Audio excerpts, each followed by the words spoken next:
You're about to listen to the Dr. Daliah Show. Sassy, stimulating medical talk radio.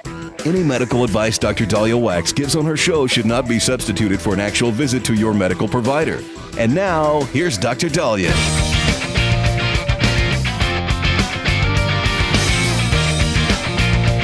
All right.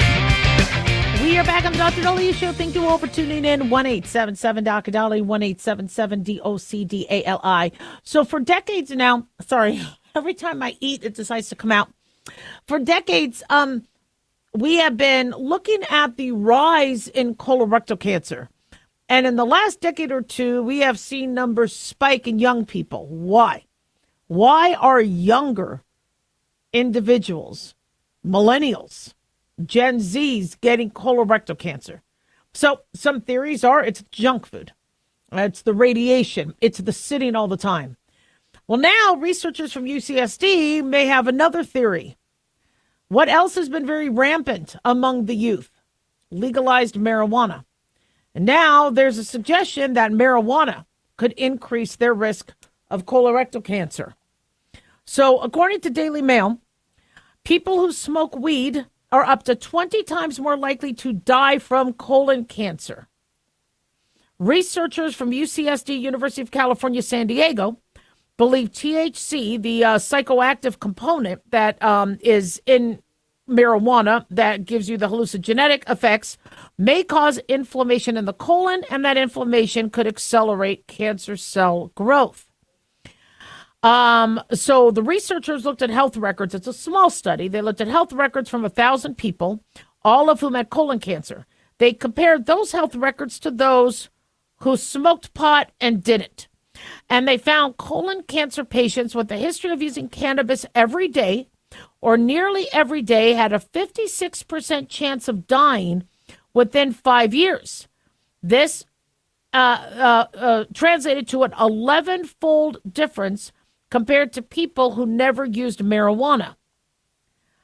So THC, we believe, might also interfere with the T lymphocytes and tumor necrosis factor and some of the cells that, so when we get cancer, oftentimes our cells turn cancers. We have cells that mutate, go rogue all the time. But your body's immune system is looking for them. They find it and they knock it out. When you start to succumb to cancer, or when cancer decides to take hold, is when you have more cell growth than what your immune system can block and resolve. So you need your immune system as strong as possible. This is why people with HIV are more at risk for cancer, people with diabetes, immunocompromised states, because you need a healthy immune system to find the cells that go rogue and stop it. You also need to prevent rogue cells from happening. You have to limit your excessive sun exposure, limit your radiation exposure, limit your overprocessed foods, limit your alcohol, limit your tobacco. But the stronger your immune system, the better chance you have. They think the THC and marijuana can minimize your ability to fight off these cancerous cells. Also, they say another reason that might be happening is if marijuana makes you depressed or anxious, you might be less likely to be, full court press as it pertains to cancer treatment. You also may be less likely to go into the doctor and get it caught at an earlier stage, because this study is looking at people who died of cancer, meaning this had to have been found at a higher stage. So if somebody has rectal bleeding or a change in their stools or pain, or they're starting to now get advanced and they have weight loss, they may not, be as willing to go to a doctor if they do suffer from some of the mental health side effects that marijuana can cause. So, we need to know more. They say 18 million Americans, I apologize, my allergies, use marijuana every day or nearly every day. And I think the number is even higher. But this is, one of many studies that is looking at marijuana and cancer. And cannabis use has exploded since the legalization of marijuana.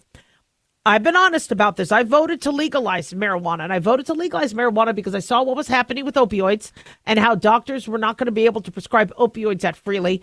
And I wanted us to be able to study marijuana as it pertains to pain control.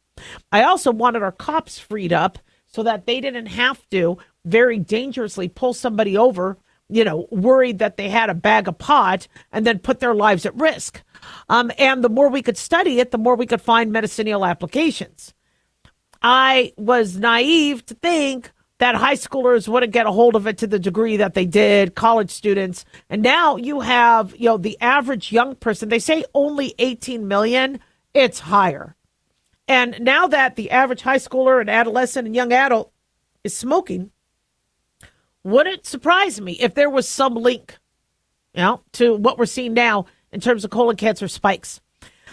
So we don't know everything there is to know about marijuana. As much as there may be some health benefits and medicinal applications as it pertains to Dravet syndrome and seizures, that doesn't mean it's safe for everybody.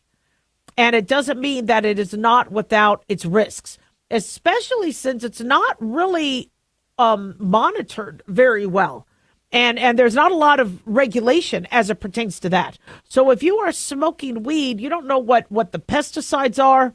You don't know what you're heating up, what chemicals are getting into you. Are you getting benzene, formaldehyde? You don't know if it's laced with something. And so the more concern we have from the health risks, the more there's going to be regulation. The more there's going to be regulation, the higher the price. And that might start to limit some of its use. I don't want to see, I was speaking at a women's group where somebody who had diabetic neuropathy said her edibles at the time cost $600 a month. Now, that was before COVID. I don't want to see people struggling to manage their pain, spending hundreds of dollars on marijuana gummies. We need to come up with better ways to control pain. But seeing that colon cancer risk is on the rise in young people, we need to figure out what the culprits are. And I wouldn't be surprised if one of the culprits could be marijuana use. 1-877 Doc Daliah, don't go away.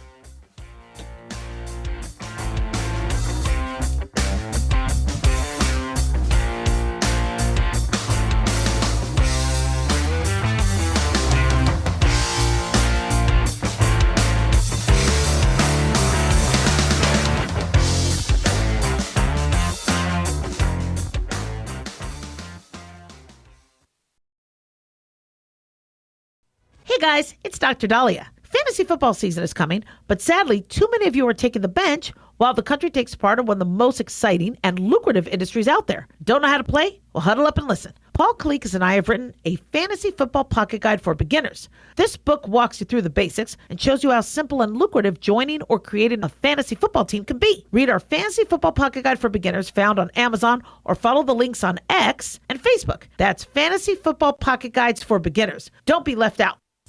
Increase fuel economy up to 7.9% with Hot Shot Secret Gasoline Extreme, the solution to maximize your engine's performance and fuel economy. Whether you're driving a sports car or a daily commuter, Gasoline Extreme is specially formulated with PEA to deep clean. Don't settle for an average driving experience. Upgrade to Hot Shot Secret Gasoline Extreme and go further on each tank. Order now on Amazon or HotShotSecret.com. Hot Shot Secret, powered by science. Let's face it, guys, we're living in times where the truth is becoming more suppressed and censorship is increasing at an alarming rate, especially on social media platforms. It's Clyde, and I want to tell you about a safe and secure digital playground we put together just for you. It's Aftermath.media. You get access to thousands of Ground Zero archives and podcasts, along with our private social media groups with your basic membership starting at only $7 a month. Each subscription includes tech support, access to the RSS feeds, along with our own chat room and Telegram channel. In addition, the premium membership includes research study groups, webinars, a document and movie library, a live video stream of Ground Zero, a monthly Zoom chat with me, and other bonus content. Be sure to check out our yearly specials as well. Sign up today while you're thinking about it. Sign up at Aftermath.media. Again, that's Aftermath.media.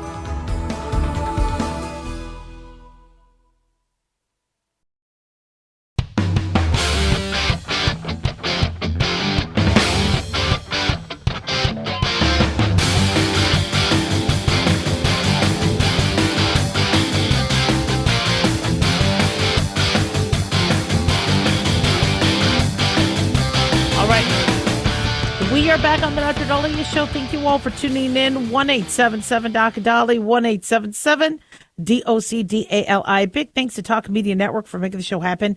Big thanks to Daniel, our producer, and big thanks to you all for tuning in. We really do appreciate it. Don't forget to follow us on Twitter at Dr. Daliah, Facebook, The Dr. Daliah Show, and on YouTube. Click like and subscribe.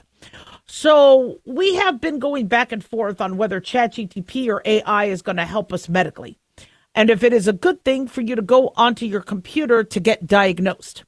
And I've been mixed. I love the idea of people educating themselves. I know a lot of doctors are like, don't go to Dr. Google, don't go. If you want to learn about what you have, or if you want to investigate your symptoms, the more education, the better. I'm not worried about losing my job if you guys learn about things online. I want everybody to be educated, to be aware and understand that there could be certain things that can afflict you. I have had some people who were wrong. Somebody called up having an eye rash, saying I have perioral dermatitis, and even though perioral is around the mouth and can sometimes have lesions by the eye, he had misspoken, saying he had periorbital dermatitis. And so I get that sometimes there could be a couple little mishaps, but not a problem. Us doctors are supposed to be able to sift through it and guide them. Sometimes they're right, sometimes they're wrong. But we now have a case where a woman says ChatGPT actually saved her life by helping detect something that doctors missed. Now, she's a mother of two. She credits that the artificial intelligence of ChatGPT flagged her condition, leading to a cancer diagnosis when doctors missed it. Now, according to Fox News, she divides her time between North Carolina and the U.S. Virgin Islands. And she first noticed last February that she was having trouble bending her fingers in the morning and the evening. After 4 months, the 40-year-old was told by doctors that she had rheumatoid arthritis, even though she tested negative for rheumatism. Now, she owns a marketing company, and she was also experiencing excruciating stomach pains. She lost 14 pounds in a month. Now, she wanted to figure out her symptoms, so she turned to ChatGPT. The chatbot told her that she may have Hashimoto's disease, which is an autoimmune condition where the body's immune system attacks a thyroid gland, and then it ends up becoming inflamed and underactive. She says, despite reservations from her doctor, Bannon insisted on being tested on September 2024 and was shocked to discover that ChatGPT was correct. This prompted doctors to perform an ultrasound of her thyroid. They then found 2 small lumps in her neck that were then confirmed as cancer by October 2024. She claims she would have never found the hidden cancer without the help of ChatGPT. Now, I'm not here, to toot my horn, but if she had come into my office, I would have found it. I know you guys are like, yeah, right, Dr. Daliah, you don't understand. I have found probably the most thyroid cancers in my neck of the woods because I always examine the thyroid. I always feel the thyroid. And if I think the thyroid is a little off, I get it ultrasounded. If I get it ultrasounded, an ENT will take a look at those spots that might look abnormal on the ultrasound and decide to biopsy it. And time again, people were asking, how come I pick it up? I'm not an endocrinologist. It's because I don't concentrate the whole exam, but I always check the thyroid. So this wouldn't have been missed by this family doctor. And I'm very grateful she did her own research. But my question is, how come the other doctors didn't? This is kind of a slam dunk. You feel the thyroid, you examine the thyroid. If it doesn't feel right, you ultrasound it. Or when you do a blood test on the thyroid, if the thyroid blood test is abnormal, you do an ultrasound. We run thyroid tests on everybody with their panel. If they have high cholesterol, if they have high blood pressure, if they have arthritis. So I don't know how this got missed, except the answer might already be explained. She lives in 2 different areas, the North Carolina and the U.S. Virgin Islands. So maybe she doesn't have a regular family doctor that she was seeing on a regular basis. Maybe that could be it. Somebody thought one of the other doctors already examined the thyroid. But you don't diagnose rheumatoid arthritis in a young woman who hasn't had her thyroid checked. It's on the panel. It's a given, not the arthritic panel. But if you're going to run a blood test, you always run everything else, the blood count, the comprehensive panel to look at the salts, also shows liver function, kidney function. So I'm really shocked that wasn't already done. That's confusing to me. Now, she said that she needed to find out what was happening to me. She was so desperate that she went to ChatGPT. When she asked the chatbot about medical conditions and mimic arthritis, it said, you may have Hashimoto's disease. Ask your doctor to check your thyroid peroxidase antibody levels. And then after her cancer diagnosis, she underwent an operation to remove her thyroid, 2 lymph nodes from her neck. Now she's going to have monitoring, of course. And, she saved her own life by going to AI. The problem I have, though, with this story is, we're doing medicine differently these days. And even though I'm a huge fan of telemedicine, in terms of people having access to talk to a doctor, I am not a fan of people using telemedicine as their primary physician and using telemedicine to skip going to the doctor and getting seen. These Cologuard, people ask me, Daliah, what do you think about Cologuard for colon cancer screening? I go, if you have somebody that never shows up to the doctor, will never go, it's something that could be done to hopefully alert them, look, you might have colon cancer. But it should not be a substitute for being evaluated for a doctor, being asked questions to see if you're at higher risk for colorectal cancer. Now, people will say, but I'm at low risk. Cologuard says I'm at low risk, so I could just use Cologuard. Okay, how do you know you're low risk for colon cancer? Well, because I don't have blood in my stool. Well, how do you know? Did you microscopically test it? Or are you just looking in the toilet? How do you know you don't have blood in the stool? Well, I don't have colon cancer and my parents don't have colon cancer. Okay, how do you know your parents don't have colon cancer? Well, they told me.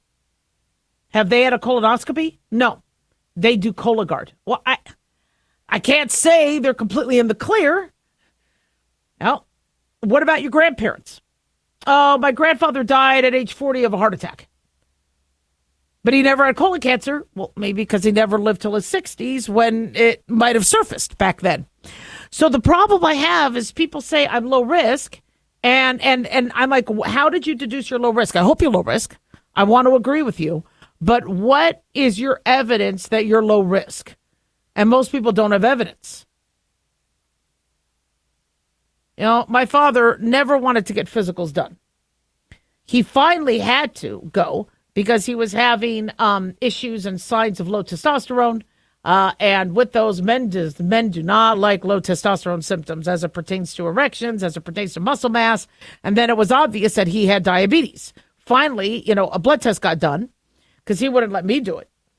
And then, well, if you have diabetes, you have heart disease. Dad, get your heart checked. No, I don't need to. I don't have chest pain. Not all heart attacks come with chest pain. And when he died, he didn't die because he had chest pain. He just didn't feel right. And he dropped dead of a massive heart attack. So, I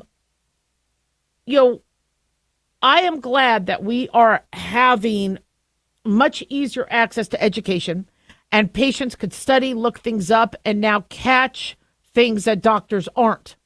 But what you're going to be hearing in the media is how doctors miss this. Well, who were the doctors she saw? And what was I'm also seeing that a lot of patients are going straight to a specialist. Many insurances are allowing that, so you don't have to see a primary and get a referral. It makes it really easy on patients now, which I'm a fan of. But then the specialist is like, well, have you had a physical? Even though most rheumatologists will run thyroid tests.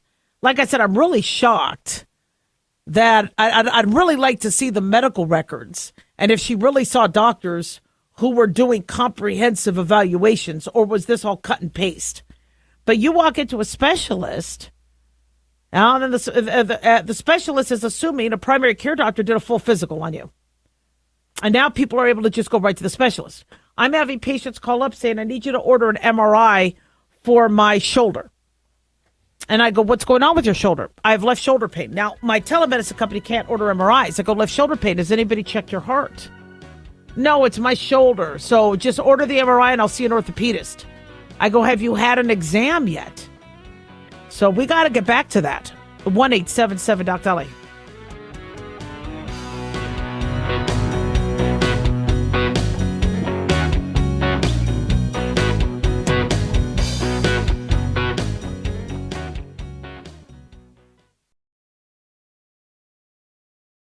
At Hot Shot Secret, we share the science behind common diesel problems and their solutions. For example, Diesel fuel cetane levels. in many states, the cetane rating in diesel fuel is 42 to 45. Most diesel engines operate more efficiently with a cetane rating of 48 to 50. One treatment of Hot Shot Secret Diesel Extreme will raise your cetane 7 points, increase fuel economy, and improve cold starts. Due to a cleaner burn, there are less hydrocarbons and particulate matter in your exhaust. This reduces the blockage of your diesel particulate filter. Using Diesel Extreme generates 83% less DPF regeneration. The 6-in-1 Diesel Extreme formula also includes the most concentrated detergent on the market, lubricity enhancer, water demulsifier, rust and corrosion inhibitors, and a fuel stabilizer. Hot Shot Secret Diesel Extreme is available nationwide at truck stops, fine farm and auto stores, and online at hotshotsecret.com. Hot Shot Secret, powered by science.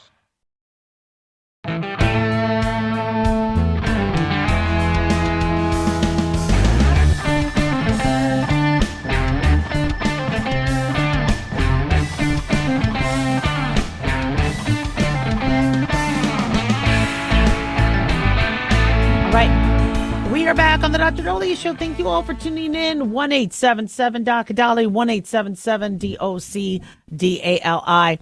So many of us, when we look at our phones, we don't necessarily look at it straight on.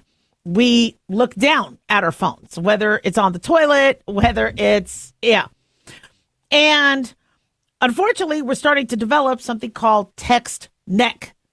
And this text neck is something I think we all have, where our neck starts to hurt. We feel like we have to stretch it. The problem is I'm not comfortable holding my phone up here. I'm not. I think that bothers my neck. I feel like I'm hyperextending. I'm much more comfortable in this position. Why I'm more comfortable in this position? Because that's what my body is used to. Like right now, I have to adjust my phone for the video. By the way, I really can't stand this shirt. I don't know why I'm wearing this. I don't really like the colors. I guess it's okay. I don't know. It reminds me of my grandpa, though. My grandpa used to wear, Argyle type stuff. Anyway, so we have a study called Text Neck and its association with cardiac autonomic function, smartphone addiction, and psychological status in young adults. So basically what this is looking at is how the forward flexion position of your neck could be affecting the autonomic function of your cardiovascular system. And it's actually a fascinating study. Finally, a study that's kind of cool. So the reason why they did this was published in, it says Curious, but Curious is the name of the group. I can't see where the article, it is peer reviewed. I don't see the name. I'm looking at the abstract now I'm sure let me see if I could find out. I just want to give credit where credit is due. It's not telling me the source. I'm just looking at Curious right now. Anyway, they say the increasing use of mobile devices has led to a rise in forward head posture or text neck. This contributes to health issues. Additionally, nomophobia, or fear of being without a mobile phone, has emerged as a growing behavioral concern, particularly among young users. And we've talked about that. But they said text neck or forward head posture is associated with increased sympathetic and decreased parasympathetic modulation. Now, that could affect our heart rate variability. They said, according to the study, heart rate variability analyses revealed a significant inverse relationship between the CV angle, or the craniovertebral angle, and the LFHF ratio, indicating heightened sympathetic activity with reduced angle. Parasympathetic indicators also kind of correlated with your angle, suggesting a link between optimal posture and enhanced parasympathetic function. So your sympathetic nervous system is your flight-fright response. So let's say you have to run a mile. Your sympathetic nervous system will come into play, increase your heart rate, increase your cardiac output, dilate your air bronchioles so you get more oxygen and can oxygenate your blood quicker because you're going to have more oxygen demand. Your parasympathetic system kind of works opposite, where that's when your GI and your urinary symptoms will be. So you don't want to necessarily be digesting food or going poo or urinating while you're running a mile or in flight or fright response. So the parasympathetic system kicks in when the sympathetic nervous system calms down. Then your parasympathetic nervous system could do a lot of their duties, and it's much more than just peeing and pooping. But that's how I always kind of look at it, simply. And the interesting part of that is your angling of your neck, and you continually being in that posture found there to be a effect on that. Now, so they say that the associations between this underscores the importance of ergonomic interventions to correct posture, particularly in populations with high smartphone usage, hence kids. They say ergonomic education, promoting awareness of proper head and neck alignment, encouraging regular breaks during device use may mitigate the adverse autonomic effects associated with it. And they want medical providers to address it. So I'm not saying that if you use your smartphone, you're going to have a heart attack. But it shows that everything we do is related to something else. If we're sitting for prolonged periods of time, if we're eating the wrong foods, if we are positioned in a certain way. And, I go to the airport a lot, and everybody's just looking down. They're all at that at least 45 to 50 degree angle of just looking down at their phones. You don't see anybody holding their phone up here. They don't do that. And I really credit these offices that allow ergonomic ways to do things. My husband will see me working on my laptop. He says, "You got to raise your laptop." I go, "But I don't want my neck like that. It hurts. I want to be at an angle." Well, right now, my laptop is at a maybe 30 to 40 degree angle down. Why? Because my neck is now getting used to that. And I don't want to walk around like an old woman later where, I look hunched over. And so we do have to work on that. And so maybe what you need to do is you need to take breaks and remind yourself, okay, I'm going to sit up straight. I'm going to stare straight, and I'm going to let my muscles get used to that. Which, by the way, for those of you that don't exercise enough, working on your posture, doing some yoga, doing some stretches, it's so crucial. There's a lot of benefit to that. So when we tell you that every hour for 5 minutes, you should get up from your desk, walk around, you could give your boss a note from your doctor. Like you could tell them the Dr. Daliah show said this. They'll be like, well, tell her to go. But every hour you should be standing up and walking around for 5 minutes. Well, every 20 minutes to a half hour, you should stop, look up, and look straight ahead and stretch and get your neck muscles and your back muscles aligned and start getting them used to being more ergonomic. You really shouldn't always be hunched over. So it's a fascinating study. Now, this nomophobia, being fearful of not having a phone, society did this to us. Now, I remember the days where nobody could reach me until I got home. Then I got home, and then there would be my answering machine beeping, and there'd be lights, and I'm like, ooh, I hope he called. I hope he's asking me out. It'd be so exciting. But I remember trying to, because I was always working part-time jobs. I remember desperate to get home fast enough so I could get a message to see if the employer called for a job. Now people could reach you anytime. Well, the problem with that is now there's that expectation. I do a lot with the media. And one time I took a nap. It was a really good media opportunity, but I woke up an hour after they called. They moved on. They moved on. Nobody's going to wait an hour anymore. Nobody has to wait. And so Yeah, look, I like my nap, and I am going to still take naps. They're a loss, but we're expected to pick up. We're expected. I was worried about my mom one day. She didn't answer the phone, and it was over an hour. And my mom is very, very communicative. You think I'm communicative? This is where I get it from. I panicked, drove all the way over there, went to check on her. She was on a Zoom meeting. I'm like, really? God, I can't keep doing this. But thank God she was okay. But, we now there's this expectation that you're always there. You're always on. And so for those of us who do have work or certain responsibilities where if we don't pick up in 5 minutes or 10 minutes, something goes wrong, now our phones are getting smarter where they're saying we've silenced our notifications. We're going to sleep.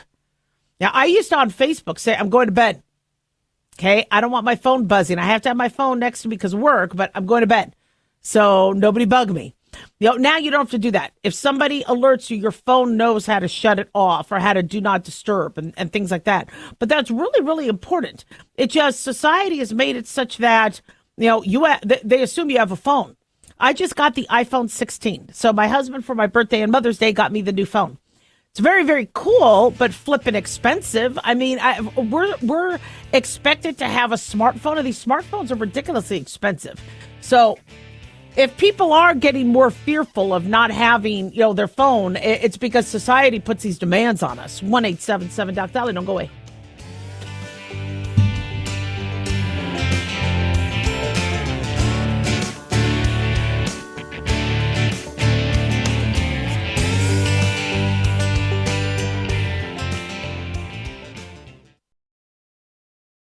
Carl Amari here to tell you about our newest website for old-time radio lovers. It's 100radioshows.com. At this site, there are 5 old-time radio shows waiting for you to download free as our gift to you, and be sure to browse the additional 700 old-time radio shows available to you for 70% off by using the promo code RADIO at checkout. This is a limited-time offer, so log on to 100radioshows.com. That's 100radioshows.com.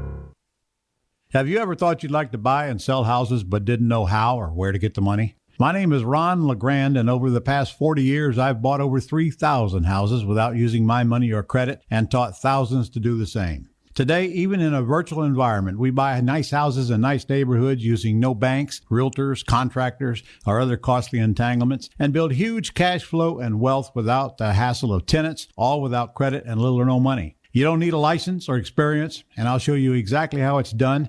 Text FREE to 99799, and I'll send you my free training.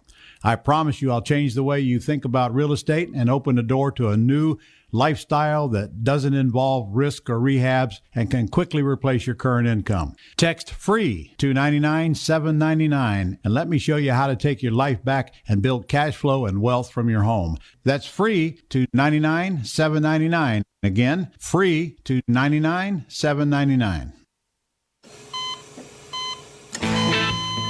As an organ donor, your story doesn't have to end.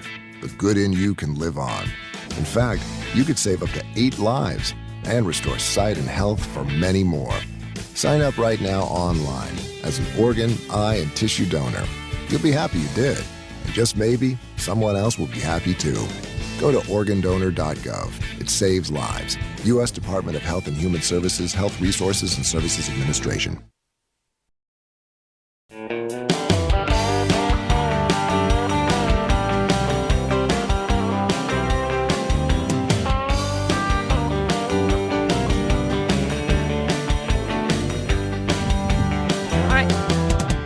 We are back on the Dr. Daliah Show. Thank you all for tuning in. 1-877-Dr. Daliah, 1-877-DOCDALI. So one of my listeners writes how difficult it is for them to get an antibiotic and how these doctors are acting more like robots. So no wonder AI is going to take over their jobs. And what he described isn't wrong with what's happening. So the old days of you going into a medical provider and them knowing you, knowing your family, remembering your father, mother, asking you about your truck and how it's handling. Now, saying, look, now something's different about you. Those days are gone.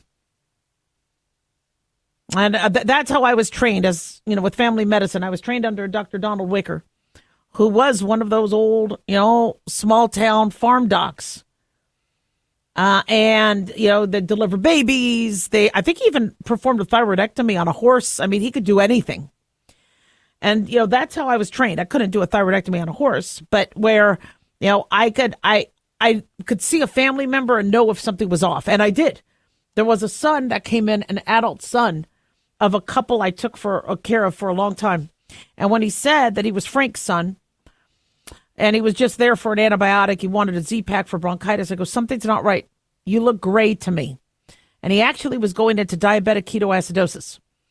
And the only reason why I knew to look beyond that is because I knew his parents and instinct told me something was up. And so nowadays it's different. And doctors have a lot of guidelines, and we always have had guidelines. You want to provide proper care. You don't want to go to somebody who lies to you or withholds something from you. Or let's say you walk in with a MAGA hat and they decide to purposely mess with you, like some doctors said and some medical students said they would, online. There has to be guidelines where that stuff doesn't happen to protect patients. But many of these guidelines are now including antibiotic stewardship and preventing antibiotic resistance. And one of the biggest crackdowns on what doctors are doing is writing antibiotics for things that are viral. And this is very tricky for a lot of us Gen Xers or baby boomers who, when we had a sinus infection, that antibiotic would knock it out. Well, because most sinus infections are viral, now the standard of care is if there's no pus, no fever, it's not, a one-sided, obvious facial pain, and it's coming with other symptoms looking like a virus, to not give the antibiotics. But for any of us who have ever had a sinus infection, we can't wait 7 to 10 days. When I'm having a sinus infection, I need relief that hour. But people are getting very frustrated. So instead, the doctors are giving them steroids to calm down the pressure, or they're giving them nasal sprays, or they're having them test for COVID, and if they're positive for COVID, treating for COVID. So there are other things that could be done. But what my listener and what I've seen many patients frustrated on is they get a doctor they've never met, and they almost get this robotic response. Sorry, it's probably viral. So bronchitis, for years, even in medical school, they said stop treating bronchitis with a Z-Pack and antibiotics. 97% of bronchitis are viral. Low-bar pneumonia could be viral or bacterial, but most bronchitis are viral. Well, in the 90s, we treated bronchitis with Z-Packs all the time until finally the guidelines said to stop that. So now people who are kind of newer to telemedicine, or now they don't have their regular doctor anymore who always did things that way, they're getting a brand new doctor who said, nope, can't do it. And you're like, well, where is the creativity? Where's the instinct? Where's the look? It's going to, if I don't address it, then it's going to get worse. And I'm one of those people where, I did better with an antibiotic. And I'm a physician. I understand you don't treat viruses with antibiotics. But I notice that if I don't, it gets worse, and I can't go on day 5, day 6, day 7. Yet, because most people don't have their doctor and they're getting somebody random now, they feel like they're suffering. Now, I had somebody call in with a sore throat for 19 days. The problem with that is there's very few viruses or bacteria that last 19 days. Usually with strep throat, it's obvious. Most viruses are gone by about 10 days. COVID is notorious for lasting longer. Mono is notorious for lasting longer. But maybe that sore throat isn't pathogenic. Maybe it's from acid reflux. Maybe there's a growth. They vape. Now they have inflammation down there. Or maybe they have cancer. So, where the more you get automated medicine or robotic medicine, then the more of a robotic answer you're going to get. Now, we're also hearing from people where their loved one is in pain, they're struggling, and they go to the urgent care and they say, all right, Tylenol or Motrin. Or they go to the ER, Tylenol or Motrin. I've had patients who broke their arm or broke their leg or broke their foot and they got Tylenol or Motrin. And patients are calling up telemedicine saying, I can't, it's not managing the pain. I need a pain pill. Well, with all the opioid deaths, now guidelines are really limiting the way doctors can do pain medication. And I predicted this years ago, which is why I voted to legalize marijuana. Not that I really thought marijuana was going to be the panacea for pain control, but I knew that people would not get access to pain medications once more and more rules came into play. It used to be a doctor could use their best judgment, but we had some idiot doctors out there that took advantage, that ran pill mills. They were few and far between, but now it ruined it for every other medical provider, and it ruined it for the patients. So here you are going, but I need to get a pain medication, or I need to get an antibiotic, or I need to get something, and I just can't get it. And sadly, people are turning to, the underground market. So what is the answer? Well, the answer is to get a medical provider who knows you. Get a medical provider who cares. Get a medical provider who can understand, what your needs are and how some people, might need an antibiotic. Some people might not. Work with you on your symptoms, educate you, but also listen. Problem is you when Obama said you could keep your doctor, didn't happen. Most patients lost their doctor. The only reason why I still have my gynecologist is because I keep switching my insurance every year. I don't get an insurance unless I know that doctor is on it. Otherwise, I would have lost my doctor too.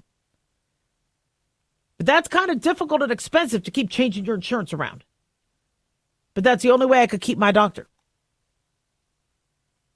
So, if you don't like the way medicine is going, I don't blame you. You're not the first person to complain. But because we have, just like pink eye and the antibiotic eye drops, for years, doctors have been teaching us, students and other doctors, stop giving antibiotic eye drops for pink eye. But I got to tell you, it seems to knock out the symptoms quick. It just, unfortunately, we're treating a virus with an antibiotic, and then you can get drug resistance. And we have a lot of drug resistance now. And drug resistance is going to be a major issue. So then we need to find other ways to calm down the symptoms. The problem is what's happening is people are going to steroids and more steroids. Well, you could start becoming resistant to steroids. You could start becoming dependent on steroids. So we're going to have to come up with a better system. 1-877-Daliah, don't go away.